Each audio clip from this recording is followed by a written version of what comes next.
Ini kadang ada orang pakai tudung tapi di atasnya ada punuk unta naik ke atas. Oh, kalau gitu kami perempuan ni tak boleh ke kami ikat rambut kami? Boleh. Rambut panjang. Lepas tu dia ikat sikit sebab dia takut kalau rambut ni nanti lepas di dalam, dia balik ke rumah, bila dia buka lepas rambut, isteri suami dia masuk, kata suami, Allahu la ilaha illa huwal hayyul qayyum.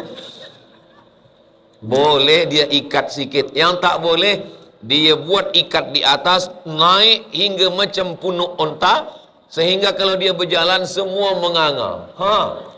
Dah sampai unta ke muka.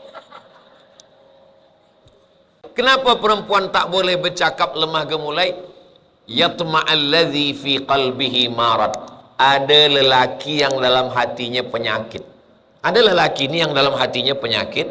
Bila dia dengar suara perempuan yang lemah gemulai, dia semakin sakit.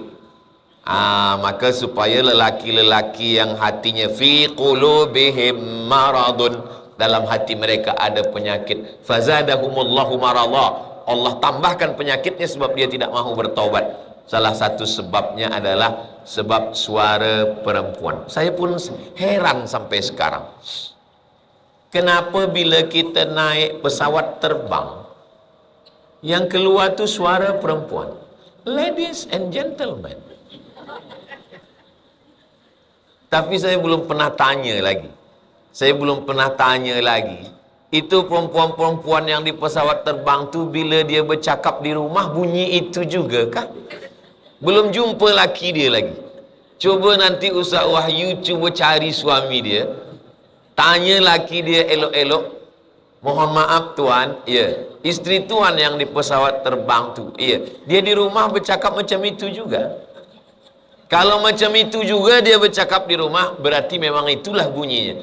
Yang saya khawatirkan, di pesawat terbang lemah lembut, di rumah nak minum tea,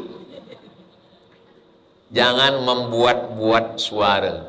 La takhda'na bil qaul, jangan bersuara lemah gemulai.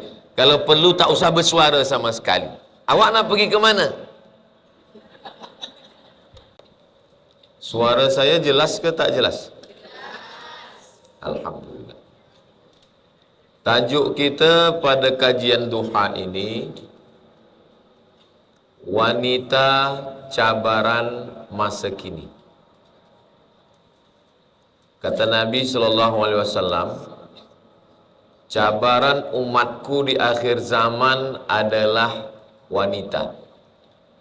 Cabaran umatku di akhir zaman adalah wanita. Jadi kalau suami puan masih tertarik kepada wanita, berarti dia masih umat Nabi Muhammad. Tapi kalau dia sudah tidak suka pada wanita, berarti dia umat Nabi Lut. Mudah-mudahan Allah selamatkan anak cucu dari musibah ini. Jadi kalau ada seorang suami bercerita, kata dia, di office saya ada wanita, dia bercerita tentang wanita, maka itu memanglah fitnah akhir zaman. Ini EJK bagi laporan, report ke saya. Kata dia, Ustaz Somad, beberapa suami-suami ini berkirim salam ke Ustaz Somad, yang isteri-istrinya ikut kajian pagi duha ni. Tentu saja saya jawab salamnya, Waalaikumsalam warahmatullahi wabarakatuh.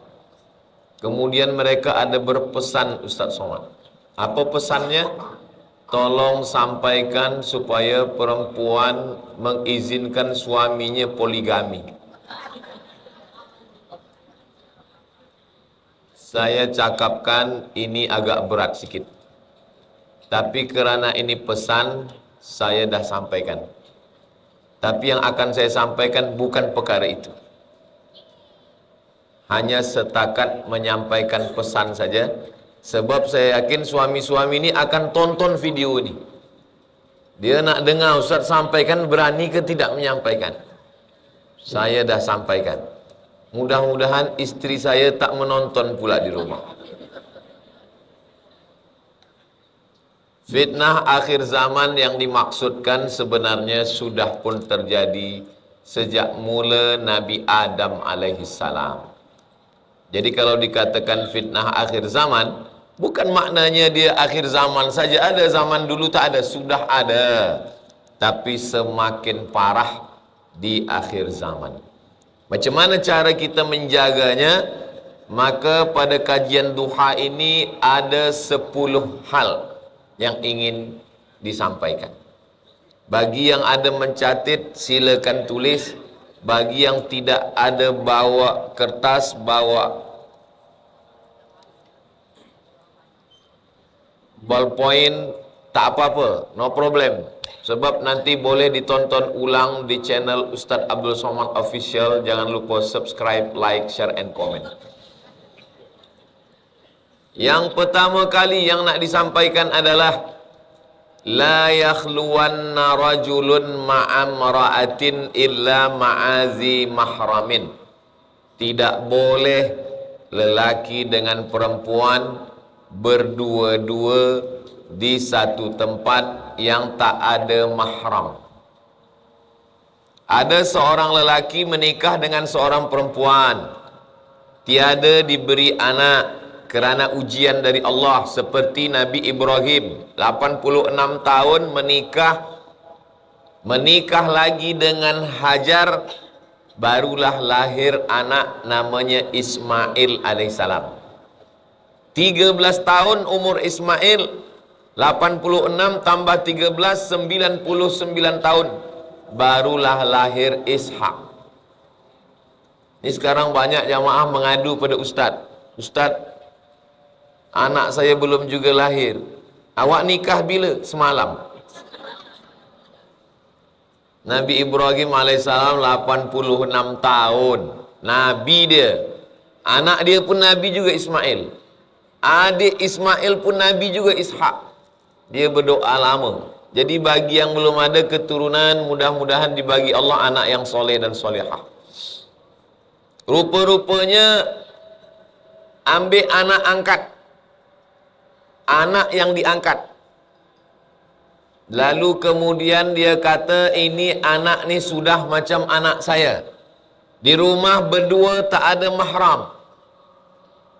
Sudah macam anak saya. Sudah macam anak saya. Berawal dari macam, berakhir dengan macam-macam. Maka kalau tak mahram, jangan berdua-dua. Jangan nampak rambutnya. Jangan nampak lengannya, jangan nampak betisnya. Mesti ada bertiga, berempat dalam satu bilik. Sebab banyak sudah terjadi.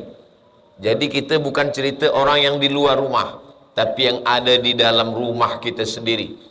Elok-eloknya kalau nak ambil anak angkat, misalkan saya tak ada anak, saya ambil anak angkat lelaki adalah anak saudara dari isteri saya, supaya kalau dia dah besar dia mahram.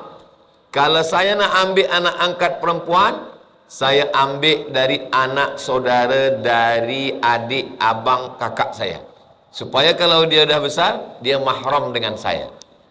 Kalaupun tak ada, mesti dapat anak orang lain, maka mesti jaga jangan berdua-dua dengan yang tidak mahram. Sampai saat ini alhamdulillah Allah masih menjaga kita. Mudah-mudahan anak cucu kita sampai hari kiamat dijagakan Allah Subhanahu wa taala. Tapi ikhtiarnya mesti ada dari kita sendiri untuk menjaga ini. La yakhluwanna rajulun ma'amra'atin illa ma'adhi mahramin. Duduk di kota, di bandaraya, masuk office pagi pukul 7, keluar pukul 4 petang. 8, 9, 10, 11, 12, 1, 2, 3, 4. 9 jam dengan lelaki orang lain. Balik ke rumah azan maghrib, lepas maghrib isyak pukul 8, 9, 10. Dengan lelaki orang lain 8 jam. Dengan laki sendiri 2 jam. Cinta tumbuh kerana selalu bersama. sama-sama berjalan, sama-sama makan, sama-sama office, sama-sama meeting, sama-sama, maka perlu diperhatikan. Banyak orang sebab dah terbiasa, maka kebiasaan ini membuat orang bercerita tentang hal ehwal rumah dia dengan orang yang di luar rumah. Memang dunia ini sudah fitnah akhir zaman luar biasa. Bukan saya maknanya melarang orang pergi ke office, tetap pergi office, tapi biasa-biasa saja. La yakhluwanna rajulun ma'amra'atin illa ma'azi mahramin. Jangan berdua-dua kalau tak ada mahram. Tapi biasa di office ramailah, di office ramai, tapi di WhatsApp tak ramai. Ini perlu kita perhatikan bersama-sama. Zaman dulu orang kunci pintu, kunci rumah, kunci bilik, dia di rumah sendiri. Zaman sekarang dia mungkin tidak kunci tingkap, kunci pintu, tapi dia di dalam sosial media. Zaman dulu orang bila nak kenal dengan kita, dia mesti datang ke rumah kita, dia mesti bersalaman dengan kita. Zaman sekarang dia tidak perlu datang ke rumah kita, tiba-tiba saja dia dah ada DM, dia dah ada message, dia dah ada kirim, hai. Ustaz Somad ni cakap macam ni, nampaknya dia pun sudah guna Facebook. Saya memang ada Facebook, ada Instagram, ada TikTok, ada WhatsApp, tapi saya tak ada password. Semua Instagram, Facebook dengan TikTok, Twitter, itu semua yang pegang passwordnya adalah admin. Admin lah yang aturkan itu semua. Jadi kalau ada orang yang cuba DM saya, cuba kirimkan tulisan, itu saya tak tahu. Walaupun begitu, yang di komen-komen saya baca juga. Di komen tu banyak juga ada yang, oh Ustaz tengok komen juga, saya tengok, tapi saya tak boleh balas sebab saya tak ada password. Apa kata dia di komen? Ustaz, jadikan aku yang kedua. Ini kalau saya tahu balas boleh buka password, ini berbahaya. Maka saya sedar tentang diri saya. Ustaz Somad kan Ustaz, setannya Ustaz juga. Ustaz kan dari Kaherah, setan yang menggoda saya pun anak buah kaki tangan Fir'aun. Maka kita mesti sedar diri di hadapan fitnah akhir zaman yang luar biasa. Jangan berdua-dua. Kalau ada orang kirim WhatsApp ke saya, gambar perempuan, tengok dulu, tengok. Nama tak ada. Ada gambar, tengok gambar, gambar perempuan. Maka saya minta ke Ustaz Henry. Dia yang balaskan. Tolong balas Ustaz. Handphone saya tak ada password. Isteri saya boleh buka. Tapi dia tak pernah lah, nampak saya tak pernah buka. Tapi dari jauh saya tengok-tengok juga. Maknanya kita mesti jaga ni semua. Menjaga hati. Kita bawa kereta, tangan kita drive, kaki kita pijak, tapi mata kita tengok jalan. Tapi yang ada tulisan di tepi jalan bukan mata-mata, bukan tangan-tangan, bukan kaki-kaki, tapi hati-hati. Sebab kita kena jaga hati supaya jangan sampai sakit hati. Sakit mata ada ubatnya. Kalau dah sakit hati, kemana ubat akan dicari. Oleh sebab itu, maka jangan berdua-dua dengan yang tak mahram. Yang kedua, la yadribna bi arjulihinna. Jangan memukulkan kaki ke lantai. Apa maksud memukulkan kaki ke lantai ini? Zaman dulu perempuan dia guna gelang kaki, kanan sebelah, kiri satu. Kalau dia berjalan berbunyi bergemerincing, kerincing, kerincing, kerincing, kerincing. Bila kita sedang duduk minum kopi atau kita sedang berbual-bual, ada perempuan yang memukulkan kaki, semua mata menengok dia. Maka tak boleh. Ini sebenarnya bukan makna zahir.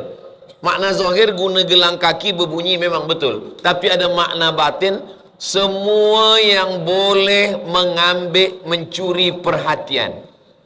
Jadi kalau nak jadi wanita akhir zaman yang tidak menjadi fitnah, pakai baju biasa saja, pakai tudung biasa saja, pakai semuanya biasa-biasa saja, macam orang mukah.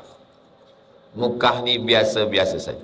Ini kadang ada orang pakai tudung tapi di atasnya ada punuk unta naik ke atas.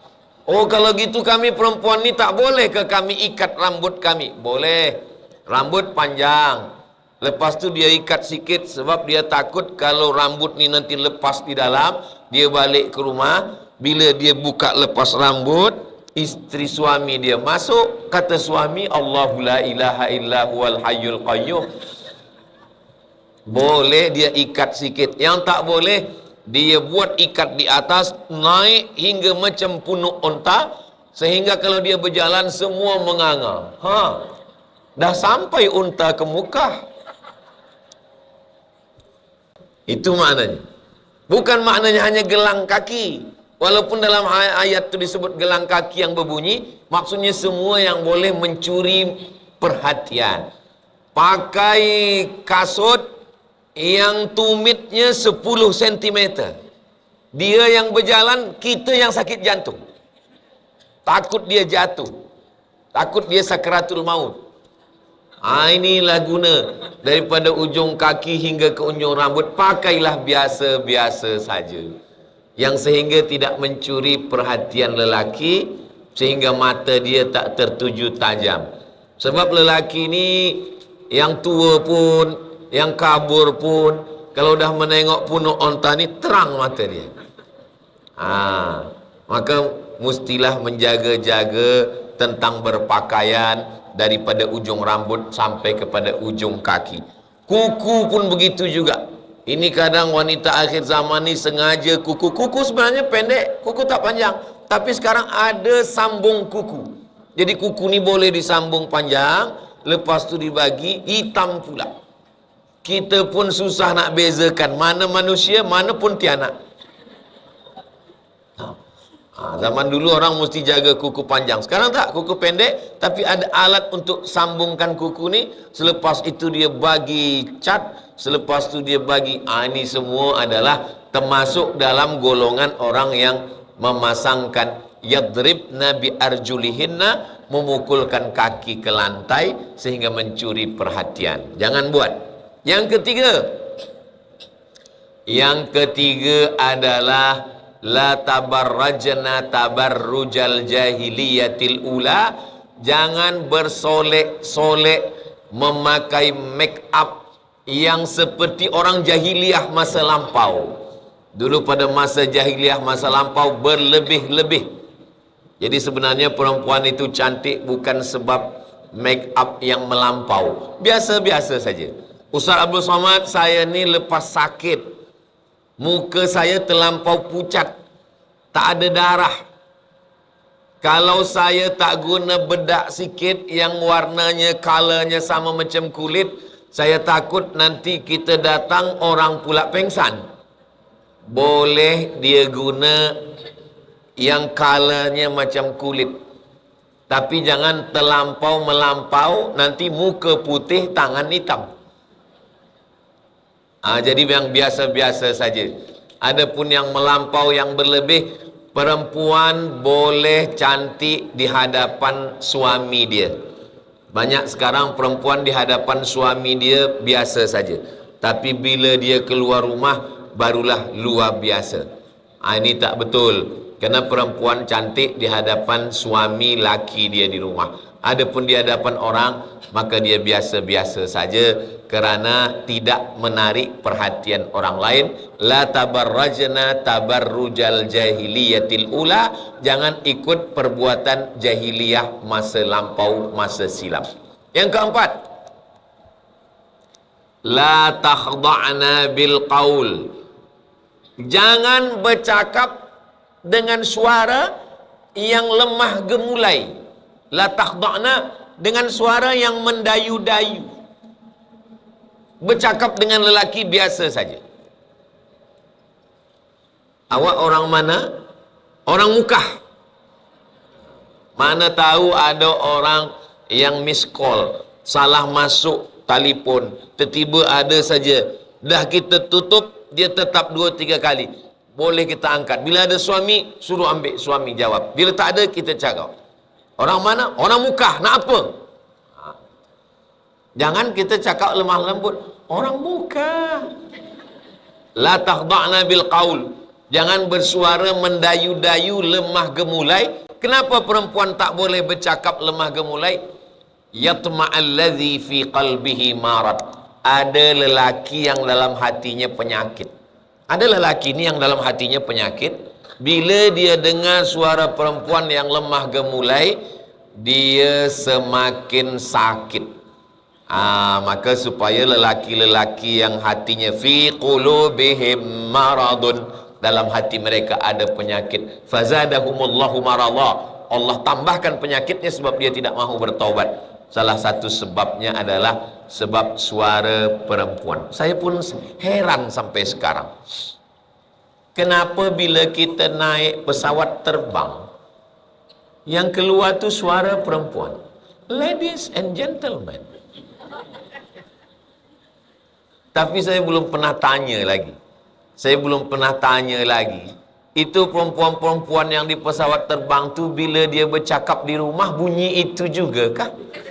Belum jumpa laki dia lagi. Cuba nanti Ustaz Wahyu cuba cari suami dia, tanya laki dia elok-elok, mohon maaf tuan, ya, isteri tuan yang di pesawat terbang tu, ya, dia di rumah bercakap macam itu juga. Kalau macam itu juga dia bercakap di rumah, berarti memang itulah bunyinya.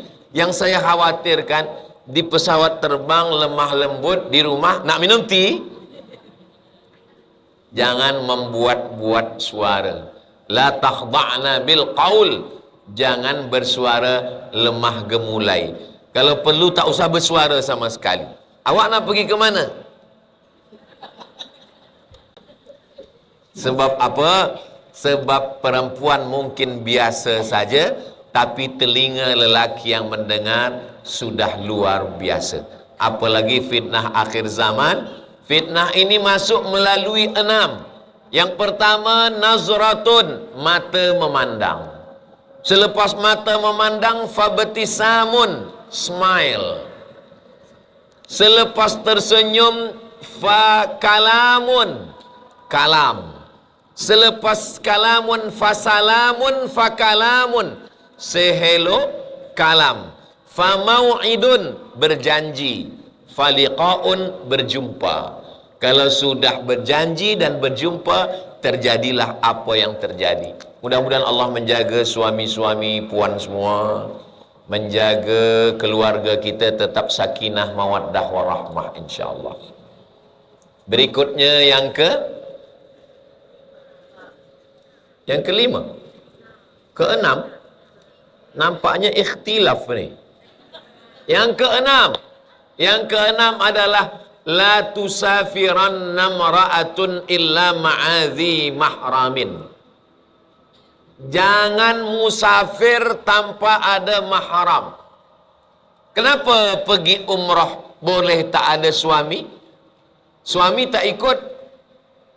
Isteri kenapa boleh pergi umrah? Ayah dia tak ikut, atuk dia tak ikut. Mahram itu berapa? Mahram disebabkan nasab ada 6. Ayah, atuk, abang, adik lelaki, abang ayah, adik ayah lelaki. 6 disebabkan oleh nasab. Mahram disebabkan oleh nikah. Mahram yang disebabkan oleh nikah suami. Jadi suami itu mahram, dia menjaga. Maka macam mana orang boleh pergi umrah, ayah dia tak ada, atuk dia tak ada, abang dia tak ada, adik dia tak ada, abang ayah tak ada, adik ayah tak ada, suami pun tak ikut. Kenapa dia boleh pergi boleh pergi umrah? Kerana dalam mazhab Syafi'i, kata Imam Nawawi, meninggal tahun 676, boleh musafir untuk haji kalau banyak perempuan yang amanah dan perjalanannya aman. Itulah maka puan boleh melaksanakan pergi haji dan umrah. Tapi itu dalam fatwanya haji. Wa atimmul hajja wal umrah. Wawnya di situ wa ataf. Maknanya kalau haji boleh yang 40 hari, umroh pun juga boleh yang 12 hari. Syaratnya dua, perempuannya semuanya amanah, dan di situ ada perjalanan yang aman. Zaman dulu naik unta dari Makkah ke Madinah 8 hari 8 malam. Bila dia tak ada mahram, dia nak pergi ke tandas, dia nak pergi ke belakang, siapa yang kawankan dia? Maka zaman sekarang kita tak naik unta lagi. Kita di mana-mana ada polis. Di dalam Masjidil Haram pun polis. Ustaz, kau tahu? Kita pun kena halau polis juga. Jadi tak adalah yang mengkhawatirkan zaman sekarang ini. Maka kalau puan pergi umrah, pergi haji, mudah-mudahan panjang umur, sehat badan, kita boleh pergi haji dan umrah. Jadi, tapi kalau pergi yang macam-macam, pergi nak berjalan-jalan ke Kuala Lumpur, ke mana-mana, ini nampaknya jamaah tidak hanya ada di dalam. Rupa-rupanya di luar pun ada juga. Tapi semua mata memandang ke hadapan. Ada skrin di dalam. Jadi saya pun menyapa mereka semua. Hai. Assalamualaikum yang ada di luar. Yang ada di luar, yang ada di dalam, semuanya sama-sama mendapat keberkahan insyaAllah.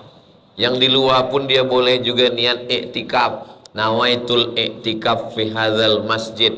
Iktikaf kan dalam masjid. Kalau shopnya bersambung, maka yang di luar masjid pun tetap dapat pahala berjamaah. Sebab dalam masjid ini dah penuh, tak ada tempat lagi, maka keluar masjid pun tetap juga dapat pahala iktikaf. Biasanya masjid orang Melayu itu dibuat di hadapan itu tempat, maaf, perempuan yang sedang dalam uzur, dia tak boleh melakukan 7. Tak boleh sembahyang, tak boleh tawaf, tak boleh baca Quran, tak boleh bawa Quran, tak boleh pegang Quran, tak boleh puasa, tak boleh puasa, apa satu lagi ya? Lupa pula. Biasanya masjid-masjid itu dibuatkan di luar masjid untuk tempat perempuan yang sedang uzur. Dia mungkin tak boleh masuk masjid, tapi dia boleh duduk. Itu sebenarnya itu untuk kaum perempuan. Tapi kerana sekarang perempuan ramai di masjid, lelakilah yang mengalah keluar. Sebab tajuk kita kajian duha ni untuk perempuan. Tak boleh sembahyang, tak boleh tawaf, tak boleh megang Quran, tak boleh baca Quran, tak boleh bawa Quran, tak boleh iktikaf dalam masjid, maka disediakanlah tempat di luar. Tapi bila saf orang sembahyang tersambung, sama macam solat Jumat, Aidil Fitri, Aidil Adha, selama saf tersambung, maka yang di luar pun tetap mendapatkan pahala solat berjamaah dan pahala iktikaf. Jadi jangan bersedih hati, berkecil hati. Kami tadi di luar tak dapat jamaah iktikaf, dapat. Yang tak dapat cuma ekon saja. Nah, kalau yang lain dapat insya-Allah. Berikutnya yang keenam, yang ketujuh,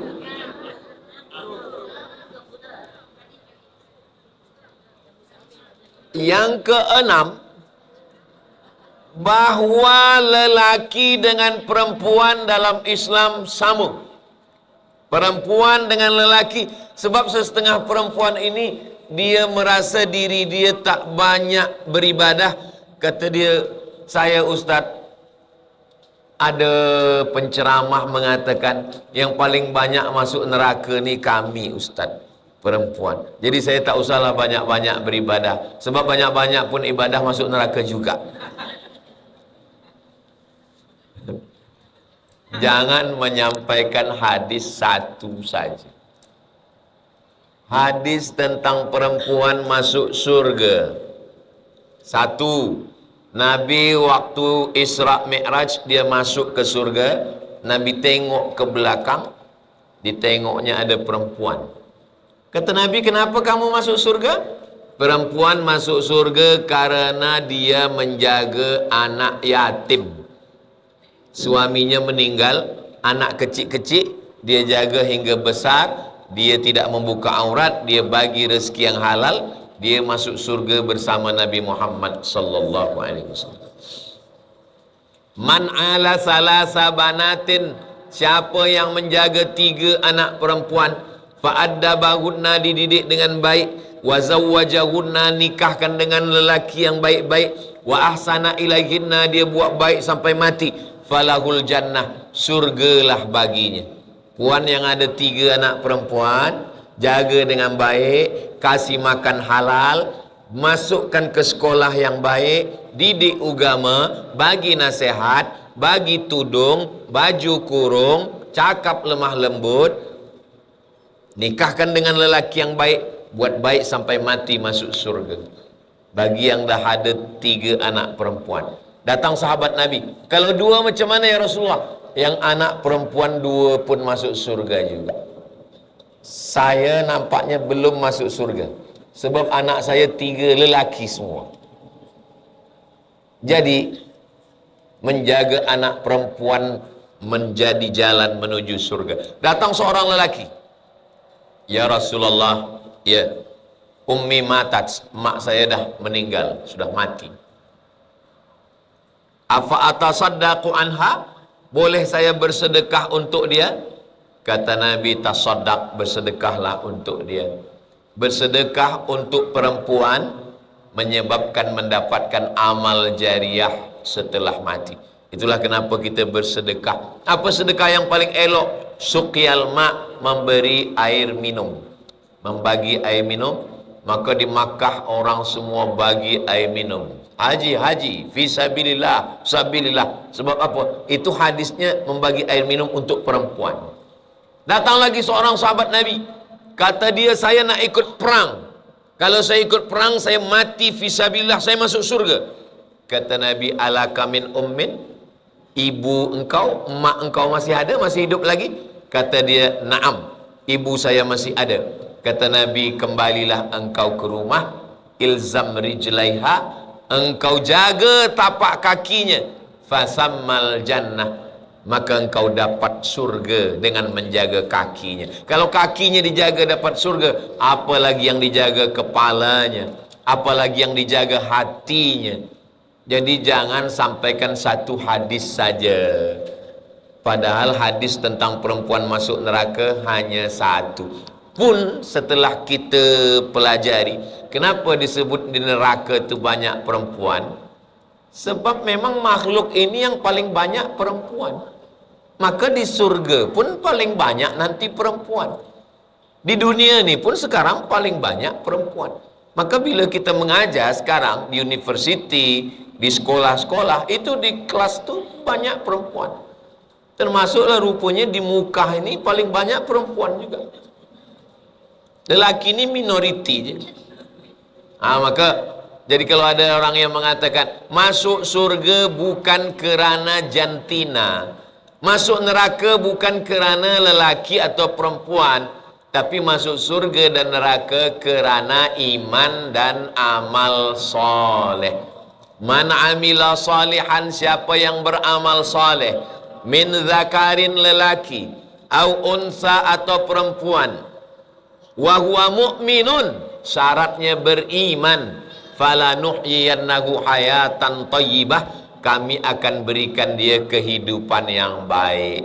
Jadi jangan berkecil hati kalau dikatakan orang bahwa perempuan masuk neraka. Memanglah lelaki pun juga. Nanti bila ada orang yang mengatakan, awak perempuan, ya, perempuan masuk neraka, tabat yada abi lahabi wa tab. Abi Lahab lelaki, Fir'aun lelaki, Qarun lelaki, Namrus lelaki. Lelaki pun masuk neraka juga, perempuan pun masuk neraka juga. Yang penting illalladzina amanu wa amilus solihati, beriman dan beramal soleh. Yang ketujuh, ya ayyuhalladzina amanu la yaskhar qaumun min qaumin asa an yakunu khairan minhum wala nisaun min nisa'in asa an yakunna khairan minhunna. Jangan mengolok-olok, mengejek-ejek Wala nisaun, perempuan. Min nisain, perempuan saling mengolok, mengejek perempuan. Zaman dulu yang mengolok ni lidah. Zaman sekarang mulutnya diam, tapi tangan komen. Kalau bolehlah tangan ni bengkak, dah sebesar tiang tangan. Di grup-grup WhatsApp. Hidup ni sebenarnya tak berat. Hidup ni sebenarnya tak susah. Yang susah ini adalah mendengarkan komen orang lain. Dan sekarang memang hidup di akhir zaman ni komen. Di mana komen? Facebook, TikTok, Instagram, YouTube, semuanya komen. Tapi tazkirah duha ni bolehlah di komen. Tapi komennya bukan mengolok, mengejek, macam-macam cerita. Maka ini semua adalah Allah subhanahu wa ta'ala selamatkan kita dari olok. Maka mulut ni lebih banyak berzikir subhanallah walhamdulillah wa la ilaha illallah wallahu akbar subhanallah. Bila ada kawan dan mengajak kita untuk komen, macam mana anak si Anu, macam mana anak si Fulan, macam mana, subhanallah walhamdulillah wa la ilaha illallah wallahu akbar wa la haula wa la quwata illa billah. Mulut yang nak bercakap saja, maka memperbanyak istighfar. Astaghfirullahalazim. Man lazimal istighfar, siapa yang memperbanyak-banyak istighfar, ja'alallahu lahu min kulli dhiqin makhraja, kesempitannya dilapangkan Allah. Wa min kulli hammin faraja, kesusahannya dibahagiakan Allah. Wa razaqahu min haitsu la yahtasib, diberi rezeki dari jalan yang tak disangka-sangka. Maka banyak-banyak istighfar. 6 balasan orang yang beristighfar. Faqultu astaghfiru rabbakum innahu kana ghaffara, dosanya diampunkan Allah. Yursilis samaa alaikum midrara, diturunkan hujan. Wa yumdidukum bi amwalin, dibagi harta. Wa banin, dibagi anak. Wa yaj'al lakum jannatin, diberi taman-taman yang subur, yang hijau. Wa yaj'al lakum anhara, diberikan air sungai yang mengalir, rezeki yang berlimpah. Maka ada orang yang amalannya istighfar saja. Astagfirullah, astagfirullah. Puan, anak si Anu, laki si Fulan, astagfirullahaladzim. Ada pula orang yang amalannya solawat saja. Allahumma salli ala Sayyidina Muhammad wa ala adi Sayyidina Muhammad. Guna tasbih, malu guna tasbih panjang, tasbih yang macam cincin guna di tangan. Allahumma salli ala Sayyidina Muhammad wa ala adi Sayyidina. Man shalla alayya salatan, siapa yang bersolawat 1 kali, sallallahu alaihi biha asyra, Allah balas 10 kebaikan. Wa huttat an asyara sayiat, ditutupi 10 kesalahan. Wa rufi'an lahu asyara darajat, dinaikkan 10 darjah tingkatan kemuliaan. Allahumma salli ala Sayyidina Muhammad wa ala ali Sayyidina Muhammad. Berikutnya yang ke-8. Yang ke-8, ya ayyuhalladzina amanu jtanibu katsiran minaz-zan, jangan banyak-banyak zon. Kita menyebutnya sebagai su'uzzan, buruk sangka. Sekarang manusia ni buruk sangka. Menengok orang kurus, susah betul hidup dia. Menengok orang gemuk, banyak betul makan dia. Buruk sangka. Menengok Ustaz Somad, susah betul nampaknya Ustaz Somad. Buruk sangka. Menengok orang tak senyum, nampaknya dia ni sakit betul. Padahal sakit kita lebih teruk lagi. Maka jangan bersangka-sangka. Di mana letak sangka? Letak sangka dalam hati, diungkapkan dalam mulut. Ada yang bercakap, ada yang tak bercakap. Bila dia ada sangka dalam hati, sangka sekali, pukul dia dengan zikir astagfirullah. Makanya kadang ada orang tertiba aja, tiba-tiba sedang dia astagfirullah, itu dia sedang membunuh sangka dia. Kenapa awak beristighfar? Saya tengok Ustaz Somad tadi, saya sangka dia ni susah. Astagfirullah. Ada orang kita nampak dia kurus, kita sangka dia susah, dan kita tengok pula dia makan sayur aja. Bila kita tanya, Awak susah ke? Saya senang, duit banyak, kereta besar, rumah cantik. Kenapa badan kurus? Saya sedang diet. Dia bukan susah. Dia sebenarnya senang. Tapi senang ni kan tak sama. Senang orang zaman sekarang, dia nak kurus. Senang orang zaman dulu, nak gemuk.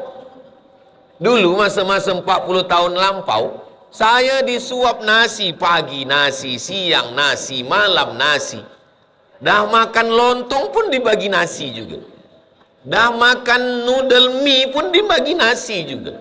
Sebab zaman dulu, orang tua suka anaknya gemuk. Sekarang, anak-anak tak boleh gemuk. Sebab kalau gemuk katanya sakit. Jadi sebetulnya cara pandang manusia dah berubah. Jadi yang penting nak gemuk, nak kurus, yang penting sihat beribadah. Ijtanibu katsiran minaz-zan. Jangan bersangka-sangka. 4 pula. 9. Yang ke-9 adalah wala yaghtab ba'dukum ba'dha. Jangan ghibah. Apa tu ghibah? Zikruka akhaka bima yakrahu. Menceritakan orang lain yang dia tak suka.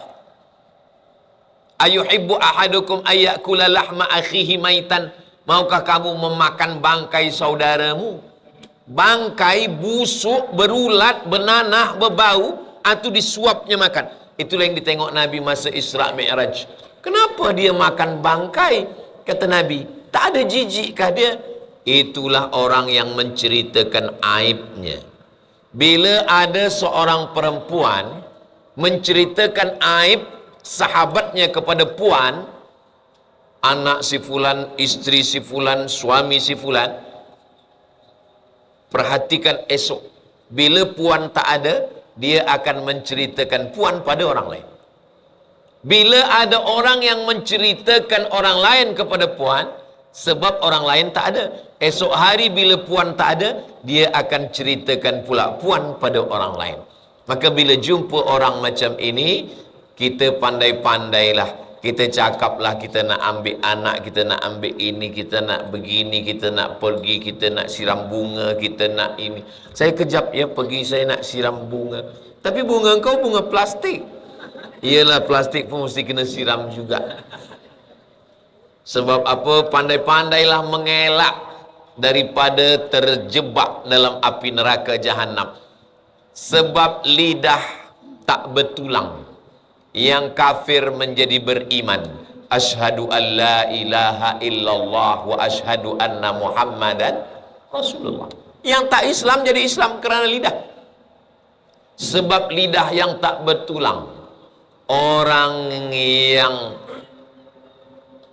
kotor, dia boleh suci bersih. Kenapa? Karena dia beristighfar, astaghfirullahalazim alladzi la ilaha illa huwal hayyul qayyum wa atubu ilaih. Memang lidah ni hebat. Tapi sebab lidah yang tak bertulang juga, orang yang banyak amal, amalnya menjadi hilang. Sebab apa? Sebab menceritakan aib orang lain. Lebih elok mana Ustaz? Menceritakan aib orang lain atau tidur? Lebih elok tidur. Maka bila ada nampak orang cerita, cepat-cepat tidur. Sebab tidur kita tak ada dosa. Tapi menceritakan aib orang lain. Maka saya belum pernah lagi marah kepada jamaah yang saya bagi tazkirah, dia tidur. Belum pernah lagi. Cubalah tengok dalam tazkirah. Saya balik dari Maghribi 2008 hingga hari ini 2025. Sudah 2008, 2025 berapa tahun dah? 17 tahun saya dah tazkirah. Belum pernah sekali pun saya marah pada orang tidur. Sebab tidur tak ada dosa. Siapa yang tak nak berdosa, tidurlah. Begitulah Allah Subhanahu wa ta'ala. Maka di akhir zaman ini, daripada mata terbuka banyak dosa, elok mata tertutup lagi. Cuma masalahnya, orang kalau dia biasa mencakapkan orang lain, sedang tidur pun menceritakan orang lain juga. Abang, ya, saya tadi tertidur. Saya mimpi. Apa engkau nampak dalam mimpi? Saya menceritakan abang ke orang lain. Jadi apa yang biasa kita buat, itulah yang datang dalam mimpi-mimpi kita. Mudah-mudahan mimpi kita semuanya elok-elok semua. Mimpi berzikir, mimpi bertawab, mimpi bersa'i, mimpi bersilaturahim. Itu semua menjaga kita dari semua yang tak elok. Allah SWT jagakan dari fitnah-fitnah akhir zaman yang luar biasa. Berikutnya yang ke 10, last terakhir.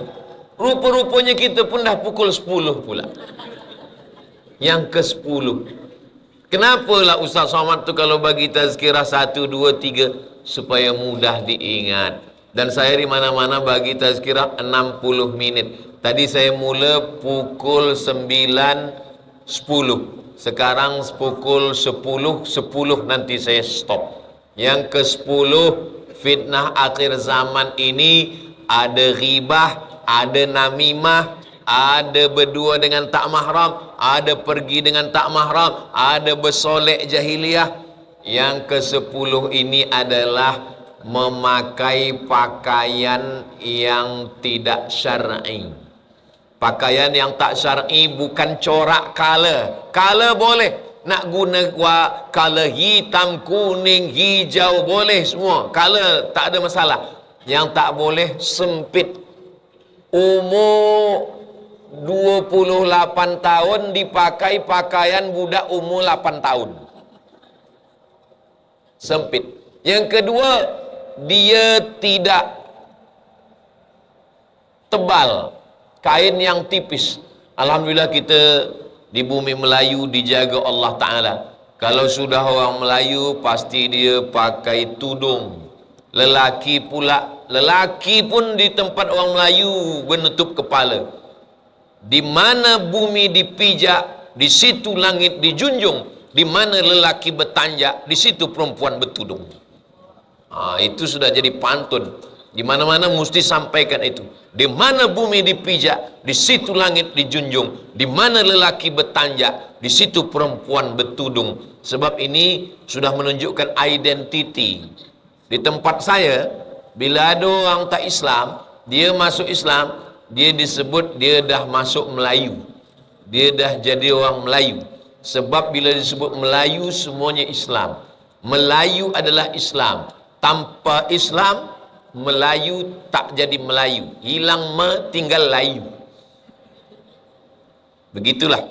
Bila ulama-ulama datang, raja-rajanya bersyahadat, kata Imam Ibn Khaldun, ar-ra'iyah ala dini mulukihim. Rakyat ikut agama raja. Bila sultan-sultan dah Islam, semuanya ikut bersyahadat. Ashhadu an la ilaha illallah wa ashhadu anna Muhammadan Rasulullah. Nama saya Abdul Somad. Nama ayah saya Bakhtiar. Nama atuk saya Yahya. Nama onyang moyang saya Ahmad Shah. Islam semua. Saya pun tak tahu bila mereka yang keberapa yang masuk Islam. Nama mak saya Hajah Rohana. Nama ayah dia Abdul Rahim. Abdul Rahim ni punya ayah namanya Nakhoda Alang. Nakhoda Alang ni punya ayah lagi namanya Nakhoda Ismail. Keturunan dari Datuk Angku Mudik Tampang. Keturunan dari Datuk Angku Batuah Pagaruyung Minangkabau. Tak tahu yang keberapa yang tak Islam. Kita semuanya Islam. Maka kita dah tahu itu. Tapi kalaupun ada di antara kita yang mu'allab, datuknya, jangan bersedih hati. Sebab imam-imam besar dulu pun tidak semua mereka keturunan orang Islam. Imam Bukhari yang selalu kita baca hadis Sahih Bukhari, Sahih Bukhari, Sahih Bukhari. Imam Bukhari itu namanya Imam Muhammad bin Ibrahim, Imam Muhammad bin Ismail bin Ibrahim bin Al-Mughirah bin Bardizbah. Bardizbah ni mu'allab, bukan orang Arab, dia orang Persia, masuk Islam. Selepas itu cucunya jadi ulama besar yang menulis kitab Sahih Al-Bukhari. Jadi kalaupun kita mu'allab ni bersih sebab dia tak ada dosa sama sekali. Dia bersih menghadap Allah Subhanahu wa ta'ala. Jadi nasab ni kita jaga dengan baik. Jangan berbangga dengan nasab. Sebab orang masuk ke surga bukan kerana nasab. Dua yang membuat manusia ini sombong. Yang pertama nasab, yang kedua nasib. Yang ini bangga kerana nasab, yang ini bangga kerana nasib. Kerana kaya, kerana ada kuasa. Sebenarnya kita masuk surga kerana amal soleh. Jadi kalau kita jaga yang 10 ini, walaupun nampaknya tazkirah ini untuk perempuan, tapi sebenarnya lelaki-lelaki ini pun istrinya perempuan. Dan anak-anaknya juga perempuan. Saya memang lelaki, tapi istri saya di rumah perempuan. Dan saya ada kemanakan anak adik saya perempuan. Jadi penting kita bagi tahu supaya dia jangan berpakaian yang tak islamik, jangan sampai ribah, jangan namimah, jangan berdua dengan tak mahram, jangan musafir dengan tak mahram, jangan update status gambar-gambar. Tapi kalau gambar ramai boleh. Ini ambil gambar, tuan kameramen dari jauh diambil gambar boleh. Tapi kalau ambil seorang saja lalu dia posting, puan yang sudah memposting satu gambar di internet itu maknanya sudah membagikan orang lain.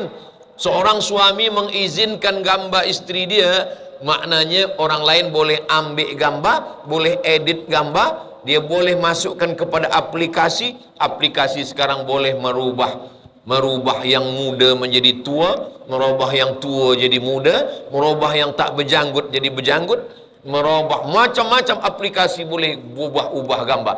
Jadi jangan bagi gambar kita pada orang lain, gambar bersendirian. Kalau gambar beramai-ramai menutup aurat tak apa, sebab untuk syiar. Misalkan pagi ini kita buat ini gambar kami membahas tentang masalah nanti pun gambar-gambar ini mungkin akan ada yang diposting di Instagram Ustadz Abdul Somad Official. Bagi yang belum follow lah. Saudara yang muslimat, muslimin, muslimat yang dimuliakan Allah Subhanahu wa taala, 60 menit saya membahaskan 10 fitnah akhir zaman. Mudah-mudahan apa yang saya sampaikan ini boleh kita ambil pelajaran, dan bagi yang hadir maupun yang tak hadir, insyaallah menjadi amal jariah buat kita semua insyaallah. Itulah yang boleh saya sampaikan. Terima kasih segala perhatian, mohon maaf segala kesilapan dan kekhilapan. Saya kembalikan kepada pengacara kita. Barakallahu fikum. Wassalamualaikum warahmatullahi wabarakatuh. Waalaikumsalam warahmatullahi wabarakatuh. Alhamdulillah, selesai sudah penyampaian hikmah daripada Tuan Guru Profesor Dr. Ustaz Haji Abdul Somad Al-Barat sebentar tadi. Hadirin yang dirahmati Allah sekalian, seterusnya majlis akan membuka ruang kepada sesi soal jawab bagi membuka ruang kepada hadirin untuk mengajukan semua persoalan berkaitan dengan tajuk yang akan disampaikan. Untuk makluman semua atas kekatan masa, sesi soal jawab itu hanya dibuka untuk 3 soalan sahaja. Baiklah, saya mempersilakan penyoal yang pertama untuk mengajukan soalan. Silakan.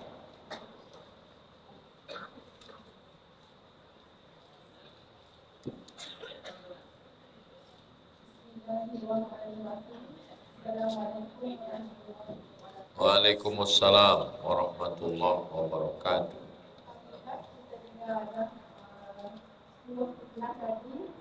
Demikian ini saya tanya Ustaz, Nabi Sallallahu Alaihi Wasallam dalam menyampaikan hadisnya, ini adalah perhiasan dan sebagai perhiasan adalah wanita solehah. Mohon Ustaz berikan penjelasan tersebut. Terima kasih. Terima kasih. Ad-dunya mata, dunia ini kenikmatan. Wa khairu mata'iha, sebaik-baik kenikmatan al-mar'atus salihah, perempuan yang salihah. Apa saja kenikmatan dunia? Zuyyina lin-nasi hubbus syahwati minan nisa, perempuan. Wal banin, anak. Wal qanatiril muqantarati minadh dhahabi wal fiddah, perhiasan emas dan perak. Wal an'am, kebun-kebun, binatang-binatang ternak, lembu, kerbau, sapi, kambing. Wal harth, kebun-kebun. Nanti balik dari sini, cuba puan tuliskan di kertas, istri, anak, emas, cincin, kereta, duit, Cuba tanya suami, awak pilih mana? Nanti pasti dia akan katakan, saya pilih isteri. Sebab apa? Dua kemungkinan. Pertama, dia dah mengaji. Kedua, dia takut. Apalah artinya kita punya kereta kalau tak ada isteri? Apalah artinya kita pergi ke tempat yang cantik, pemandangan yang elok, naik pesawat terbang private jet kalau tak ada isteri? Jadi sebenarnya hidup ini bukan naik apa, tapi dengan siapa. Makanya kata Nabi, lihat takhidha ahadukum, kamu kalau nak berbekal tak usah banyak, 3 saja. Qalban syakira, hati bersyukur. Lisanan zakira, lisan berzikir. Zaujatan salihah, isteri yang salihah. Tu'inu ala imanihi, yang boleh menolong iman. Jadi perhiasan yang semua tadi, anak, kereta, emas, duit, kebun, tanaman, binatang ternak, haiwan, semua yang paling elok adalah almar'atus salihah, isteri yang salihah. Apa sifat isteri yang salihah? 3. Idza ra'aitaha sarratka, kalau engkau tengok hatimu senang. Yang kedua, idza amartaha ata'atka, kalau engkau suruh patuh. 3. Idza ghibta anha, kalau engkau pergi jauh, hafizat auladaka wa amwalaka, dia jaga anak dan hartamu. Saya pergi jauh ni, saya bertolak dari Sumatera hari Khamis, Jumaat, Sabtu, Ahad, Isnin saya balik.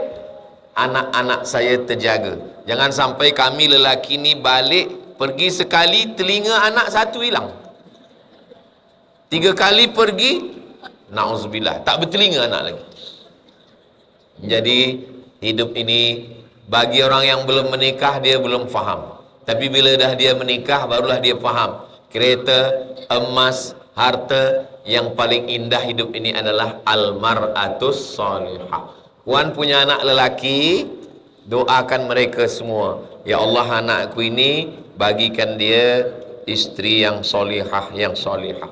Puan punya anak perempuan, doakan dia, jadikan anak saya ini isteri yang solihah. InsyaAllah dikabulkan Allah subhanahu wa ta'ala. Demikian puan, wallahu a'lam. Seterusnya kita mempersilakan pertanyaan yang kedua untuk mengajukan soalan yang kedua. Itu silakan.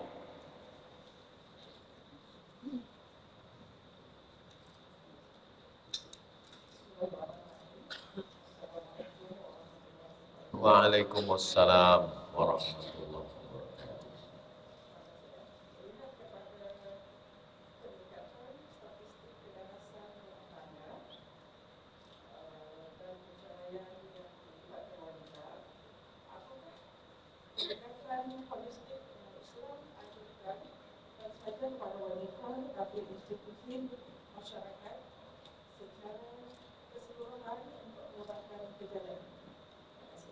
Baik. Ada masyarakat yang terdiri dari lelaki dan perempuan, suami dan istri. Suami ini dan istri ini punya ayah, ibu, bapa. Masyarakat suami, istri, ayah, ibu, saudara mara, di atasnya ada ulil amri, pemimpin. Apa yang puan tanyakan tadi, dia mengait dengan banyak masalah. Kalau ada lelaki dengan perempuan, itu bukan masalah mereka saja, tapi ada ibunya, ada bapanya, ada saudaranya, ada masyarakatnya. Kita bahaskan satu-satu. Jangan semua salahnya pada perempuan. Bagaimana lelaki? Suami, dia punya 5 kewajipan. Suami pertama mesti bagi makan. Puan sudah makan? Yang kedua, bagi pakaian. Sekarang banyak perempuan yang tingginya 170 cm dibagi kain 50 cm. Yang ketiga, bagi tempat tinggal, rumah. Yang keempat, bagi pendidikan. Istri dibagi pendidikan fardu kifayah, fiqh, cara baca Quran, idgham, ikhfa, gunnah, bila gunnah. Yang kelima, perhatian. Perempuan ini dia perlu diperhatikan. Kalau dia masak, jangan hanya setakat makan. Katakan, ini makanan belum tentu ada di seluruh dunia. Itu menyenangkan hati dia. Macam mana rasanya? Wow, amazing. Padahal masinnya minta ampun. Kata Nabi, kalau engkau tak bagi harta, idkhalus surur, senangkanlah hati dia. Perempuan dibagi kereta, dibagi rumah, dibagi emas, dibagi gelang, dibagi cincin. Tiba-tiba dia pergi kepada konsultan pernikahan. Apa kata dia? Ada satu yang tidak dibagi oleh laki saya.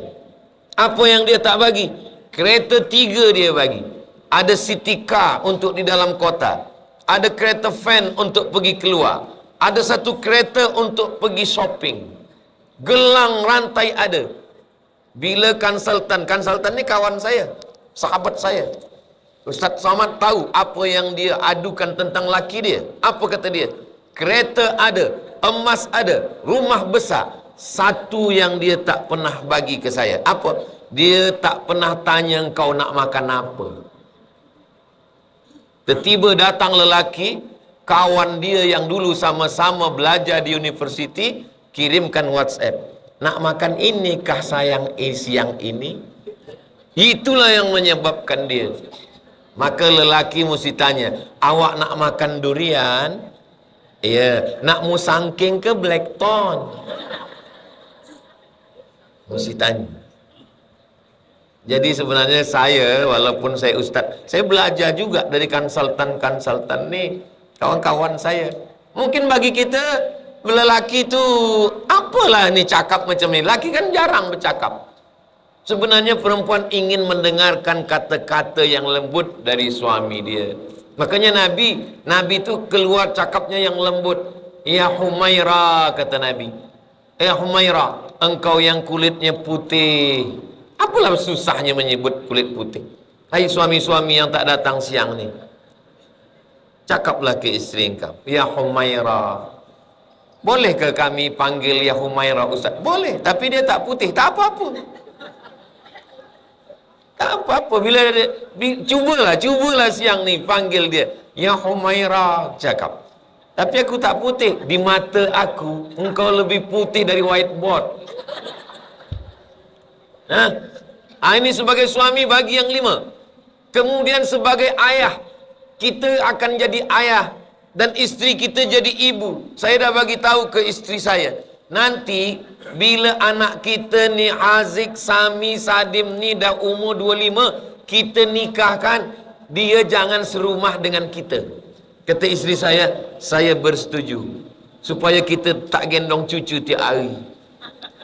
Bukan itu masalahnya, supaya kita tidak ikut campur dengan rumah tangga dia. Menantu kita nak jaga pukul berapa, biarlah dia tidur, biarlah dia bahagia. Kita jangan. Kita di rumah ni berdua, anak menantu kita sana, supaya kita tidak rosakkan rumah tangga. Orang Melayu dulu buat rumah pakai tiang ada tangganya. Bila dah anak nikah, nanti buat rumah kecil yang ada tangga. Rumah tangga. Rumah tangga dia, urusan dia. Kita tanya, kau dah sembayang, laki kau dah bagi makan. Rumah tangga itu, bila kita naik ke atas, ini bilik tamu. Bilik tamu boleh menengok dapur. Duduk di bilik tamu, nampak dapurnya berasap atau tak berasap. Kalau tak berasap, maknanya bininya tak masak. Kita boleh tanya laki, kenapa tak bagi belanja? Orang tua hanya tanya 5 kewajiban suami. Kau dah bagi makan, kau dah bagi pakaian, kau dah bagi tempat, kau dah bagi pendidikan, kau dah ajar anak kau mengaji.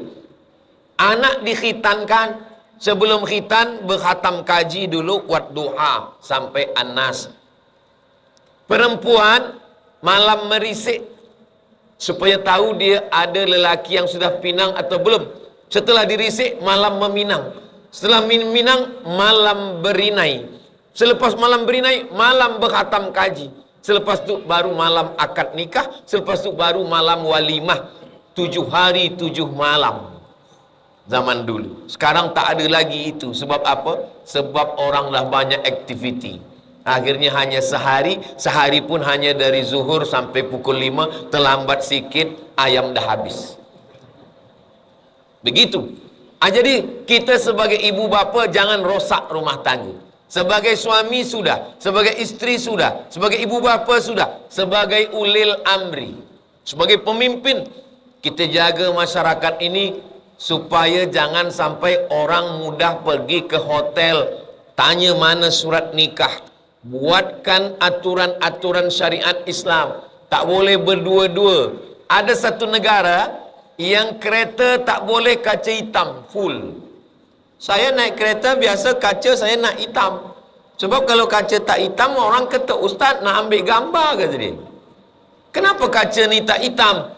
Sebab di sini tak boleh hitam, Ustaz. Kalau hitam, nanti orang boleh buat macam-macam. Jadi semua mesti nampak dari luar, transparan. Ini aturan yang dibuat. Masuk ke hotel dia mesti tanya, "Awak bawa siapa? Mana surat nikah?" Dibuatkan kursus perkahwinan. Tidak boleh orang akad nikah. Jadi ini kait mengait. Ada ibu bapa, ada suami, ada isteri, ada ulil amri, ada masyarakat. Jangan ketika terjadi yang salah hanya perempuan saja, yang salah hanya isteri saja. Bila terjadi semua menyalahkan perempuan. Kenapa terjadi macam tu? Sebab istrinya adalah isteri Nabi Lut. Oh, tidak begitu. Itulah yang puan tanyakan. Semuanya insya-Allah berperan dengan baik supaya keluarga ini sakinah mawaddah warahmah. Demikian, wallahu a'lam. Seterusnya kita mempersilakan soalan ketiga untuk mengajukan soalan itu, silakan. Waalaikumsalam warahmatullahi. Apakah syariat Islam kepada wanita ini yang menikah kepada tekanan imej di media sosial untuk kelihatan cantik, bergaya atau memenuhi stereotip tertentu? Sekarang ini di sosial media ada aplikasi, ada filter. Filter yang boleh membersihkan muka, membuat cantik, ada membuat muda. Ada yang membuat muda, before, after. Yang 71 boleh jadi 17. Dari mana datangnya cinta? Dari FB turun ke WA. Dari mana datang kecewa ketika jumpa mukanya beza? Jadi semua yang dibuat oleh filter aplikasi ini tipu-tipu. Man ghasyana falaysa minna. Siapa yang menipu maka bukan golongan kami, bukan golongan umat Nabi Muhammad sallallahu alaihi wasallam. Makanya dalam Islam, wahai pemuda-pemuda belia, anak lelaki, jangan menikah sebelum jumpa. Kalau jumpa yang ditengok pertama muka, yang kedua tapak tangan. Kenapa tapak tangan? Dari tapak tangan kita tahu dia budak hamba sahaya atau orang merdeka. Kalau tangannya kasar, berarti dia budak. Bukan maknanya kita tak boleh nikah dengan budak. Maknanya kita siap tak menerima dia sebagai budak. Kalau siap, terimalah. Wala amatun mu'minatun khairun. Budak pun lebih baik daripada musyrikatin walau a'jabatkum. Walaupun dia cantik tapi dia musyrik, lebih baik nikah dengan budak, kata Nabi SAW. Yang kedua muka. Sebab boleh jadi muka nampak dari jauh, Masya Allah, bila dah dekat, innalillah. Maka rupa ni tak sama. Ada suka yang bulat, ada suka yang lonjong, panjang. Ni selera kita masing-masing. Maka bila kita punya anak lelaki, kita mesti jumpakan dulu, tengok baik-baik. Ada kawan saya namanya Ustaz Fulan. Saya tak nak sebut nama dia, nanti dia marah pula ke saya. Saya tanya dia, dulu Ustaz nikah dengan isteri Ustaz tu, Ustaz lama kenal? Tidak. Macam mana? Saya datang ke rumah ibu bapanya, saya tengok di dinding gambar mak dia cantik, ayah dia handsome. Saya pinang anaknya. Tak tengok muka anaknya? Tidak. Kenapa Ustaz yakin dia cantik?